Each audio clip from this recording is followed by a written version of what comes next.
Shalom, shalom la famille, bienvenue encore à cette page. C'est toujours un privilège de se retrouver pour pouvoir encore sonner la trompette car le maître à la porte, le Seigneur Jésus, revient bientôt. Bien-aimés, j'aimerais qu'aujourd'hui que nous lisons dans le livre de Colossiens 2 au verset 15. Il a dépouillé les dominations et les autorités et il les a livrées publiquement en spectacle, en triomphant d'elle par la croix. Ici, on nous parle du Seigneur Jésus à la croix. Il a dépouillé, c'est-à-dire, il a mis à nu, il a enlevé les habits. Imagine quelqu'un qui est dans l'armée. On vient, on enlève ses vêtements. On lui prend l'arme, qu'il ne doit plus utiliser l'arme. On lui prend toutes les fusils qu'il a, les munitions, on prend tout. On lui met nu. On dit, retourne chez toi. Tu n'as plus rien à faire ici. C'est comme ça, c'est ce qui s'est passé à la croix. Jésus est venu, il l'a enlevé, il a dépouillé tout à la croix. Donc, il a vaincu Satan. Il l'a mis à nu, il l'a enlevé, il a pris tout ce qu'il avait. Il l'a laissé. Qu'est-ce qui se passe aujourd'hui alors que les gens ont peur? Ce sont des doctrines de démons qui vous font croire que Satan a encore le pouvoir sur vous, que vous allez prier tous les nuits pour pouvoir le chasser. Certains gens font des trucs qui disent des portes spirituelles qui sont ouvertes. Comment faire les portes spirituelles qui s'ouvrent chaque nuit? Comment tu vas faire pour pouvoir vaincre? Comment tu vas avoir l'huile ou le savon ou tellement de choses, parce que vous n'avez pas compris ce verset bien-aimé. Nous continuons de sonner la trompette. Quand vous faites ça, vous êtes ennemis de la croix, ennemis de ce que Jésus-Christ a fait à la croix. Et non seulement, il a dépouillé Satan et les autorités, les dominations, tout ça, il a dépouillé. Un enfant de Dieu, une créature de Dieu est plus que Satan. Il est plus que Satan et ses démons. Il a la force. Il vient dans Luc 10 au verset 19.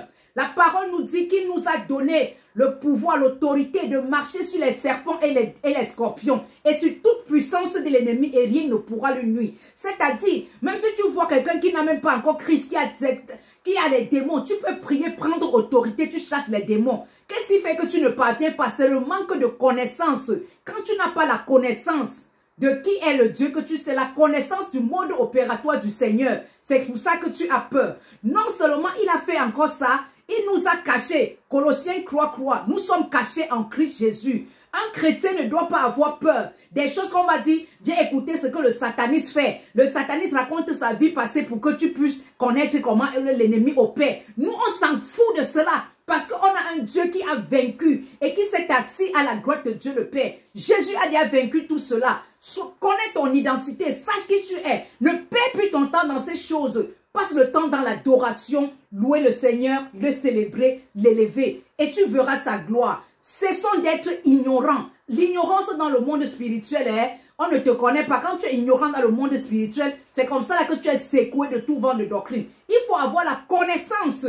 Pourquoi les occultistes, tout ça, les satanistes, ils dépassent les enfants de Dieu? Parce qu'ils ont la connaissance du mode opératoire de Satan. Ils ont les versets, les incantations que tu peux avoir aujourd'hui, toi, du côté de Dieu, les versets bibliques. Ils ouvrent ça. Ils parlent. Et c'est ainsi que ça marche. Mais toi, tu as le Seigneur. Toi, tu as Dieu. Tu peux prendre les versets bibliques. Tu connais qui tu es et tu abats l'ennemi. Et ce n'est pas tous les jours. On dit résister au diable. Il ne vient même pas sur toi tous les jours. Tu n'as pas le temps de l'ennemi. Tu n'as pas le temps du diable. Concentre-toi sur l'adoration. Quand tu adores le Seigneur, tu l'élèves. C'est là où tu verras sa gloire. Et parlons de malédiction. Certains sont là tous les jours, ils pleurent. Oh, malédiction. Vraiment, il ne faut pas énerver les gens. Hein? Notre Dieu est très bon. Et il est grand. Il a tout accompli à la croix. Donc, cessez vos choses-là. Oh, on m'a maudit. Oh. Comment tu peux être un enfant de Dieu quand tu es encore maudit, bien-aimé? Comment tu comprends ça? Tu simplifies le Dieu que nous servons? Non. La parole nous dit dans Galates 3:13, Jésus-Christ s'est fait malédiction. Parce que maudit soit quiconque est cloué sur la croix. Dans la mort de la croix, Jésus est mort à la croix pour prendre nos malédictions. Parce que celui qui est mort étant cloué sur la croix est maudit. Il s'est fait malédiction pour que tu deviennes bénédiction. Tout est clair. Notre Dieu est fort. Il est puissant. Il est bon. Il dépasse toute puissance. Il est Dieu créateur. C'est lui qui a même créé Satan. Les démons, ce sont les anges déchus qui ont été chassés du ciel. Parce que Satan au ciel, Lucifer, en voulant organiser contre Dieu un coup d'état, comme on prend simplement, il a voulu faire le coup d'état contre Dieu. Il est allé voir d'autres, les démons, les anges, qui étaient les anges. Il a organisé avec lui pour pouvoir dire qu'il va renverser Dieu et monter. Quand Dieu, seulement l'ange, est venu combattre les chassés du ciel. Et quand ils sont chassés du ciel, maintenant les démons, c'est les anges qui sont déchus. C'est Dieu lui-même qui les a créés. Dieu a créé Lucifer, que vous appelez Satan, diable, tous les noms. Et c'est Dieu qui l'a créé. Et Dieu ayant créé, il a mis l'homme supérieur. L'homme est supérieur au diable. Donc tu n'as pas à perdre ton temps avec le diable, mais tu vas plutôt passer le temps avec ton créateur, celui qui t'a créé. C'est ça qui dit dans le livre de Jean 4, que l'œuvre, elle est déjà là. Les vrais adorateurs, c'est ça que Dieu recherche. Adorons le Père en esprit et en vérité. Es-tu un adorateur bien-aimé? Ne perdons plus le temps dans ces choses. Grandis dans la connaissance du véritable Dieu. Et aujourd'hui, on voit des gens qui disent que j'ai la foi en telle dénomination, j'ai la foi en mon église, ceci. Non! Tu as la foi à la sainte doctrine, la foi au salut. Tu n'appartiens pas à tel truc. Au ciel, il n'y a pas de dire ça, hein? Je suis de évangélique comme ceci. Je suis de réveillez-vous. Je suis de la bonne. Il n'y a pas ça au ciel. La parole de Dieu est claire. Ouvre la parole, tu lis. On t'a parlé de Christ. Les évangélistes ont parlé. Tu as reçu l'évangile. Même si tu vas dans les assemblées, ouvre la parole. Connais Dieu de toi-même. Et non que c'est quelqu'un qui te donne ses idées, ce que lui, il a connu, ce que lui, il a appris. Il n'y a pas de petit chrétien. Tout chrétien a quelque chose en lui. Tout enfant de Dieu a la puissance de Dieu. Tout enfant de Dieu a le Saint-Esprit. Parce que lorsque tu reçois l'évangile, la parole dit, après avoir reçu l'évangile de votre salut, le Seigneur vous a scellé. Il vous a scellé du sceau du Saint-Esprit. Tout chrétien a le Saint-Esprit. Il n'y a pas que le Saint-Esprit de celui-ci est petit. Le Saint-Esprit de celui-là est grand. Non. La différence, c'est au niveau de la connaissance. Quand tu as la connaissance du véritable Dieu, bien-aimé, tu es puissant dans le monde spirituel. Tu avances, tu vas très loin. Tu vas comme une flèche. Et tu es invisible devant l'ennemi. Donc, l'ennemi aujourd'hui est en train d'aveugler les gens avec de ceci. Ex-sataniste a fait les faux marabouts qui sont devenus les faux pasteurs là. Ils viennent aussi avec pour eux, ils aveuglent les gens. La véritable doctrine, bien-aimé, te donne la paix, te donne la joie, te donne d'être dans la tranquillité, te donne de connaître que tu t'es repenti sincèrement et que tu n'as plus besoin de pleurer sur des choses qui sont passées. Te donne de comprendre que tu es une nouvelle créature en Christ Jésus et que tu n'as plus de condamnation. Il n'y a plus de condamnation pour ceux qui sont en Christ. La véritable doctrine te fait comprendre que tu as un Père. Et imagine, seulement un Père céleste, un Père que nous avons ici. Les pères que nous avons, les pères biologiques sur la terre. Il n'abandonne pas son enfant. Il prend soin de son enfant. Quand l'enfant fait les selles, il vient, il les sue, il arrange, il le garde. Combien de fois notre Père céleste, que c'est lui qui nous a créés à son propre image et à sa ressemblance. À sa propre image et à sa ressemblance. Dieu nous a tellement aimés. Mais aujourd'hui, en ces fins des temps, l'ennemi est en train de prendre la place de Dieu dans les assemblées. Réveillez-vous. On ne peut pas faire un culte où on parle de Satan plus que de parler de Dieu pour continuer. Parler de Satan comment? C'est-à-dire on va le détruire.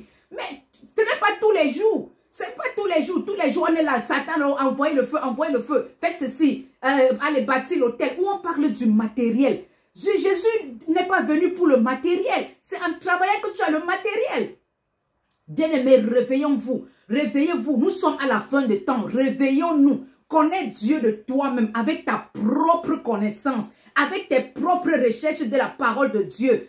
Ne sois pas que tu as suivi quelqu'un parce qu'une dénomination a dit que comme ceci. Non, de tes propres connaissances. Il n'y a pas que je suis de telle église, telle au ciel. Hein. On sera surpris. Ceux qui sont en train de s'endormir, là, s'endormir, vous serez surpris. Réveillez-vous. Vous serez surpris là-bas au ciel. Oh. Vous serez surpris que tu arrives à la porte. On te dit ta place n'est pas ici. Oh.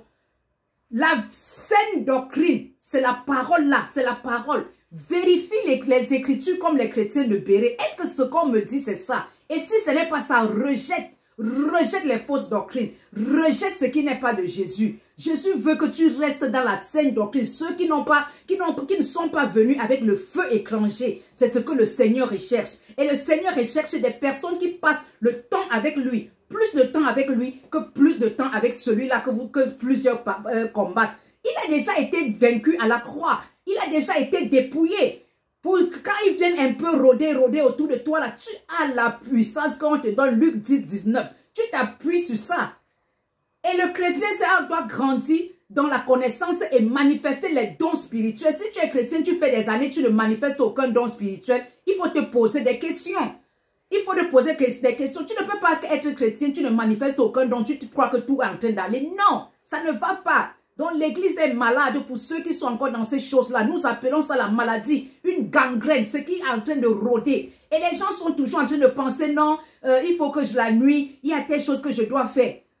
S'il vous plaît, cessons cela. Cessons cela. Le Seigneur Jésus revient bientôt. Retournons au fondement des apôtres, ce que les apôtres ont laissé. Marchons sur ça. Ouvrons nos Bibles. Lisons ce qui est dedans la Bible. Lisons et sachons dans quelle alliance nous nous trouvons et sachons ce que c'est que les clauses de la nouvelle alliance.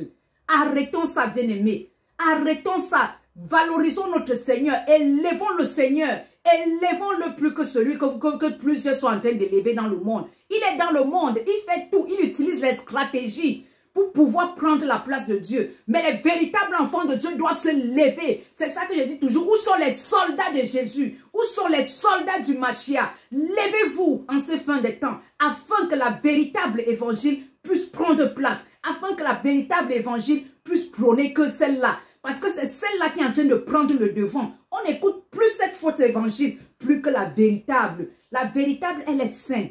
Elle est douce. Bien-aimé, si tu dors encore les nuits, tu es encore là en train de vous combattre là. Il y a quelque chose qui ne va pas dans ta conversion. Et il y a plusieurs personnes qui ne sont pas réellement converties dans les assemblées. Qui ne sont pas réellement nées de nouveau. Bien-aimé, réveillons-nous. Sinon, on va arriver à la porte là. On va dire, hey, c'est pas ici, hein, tu seras surpris.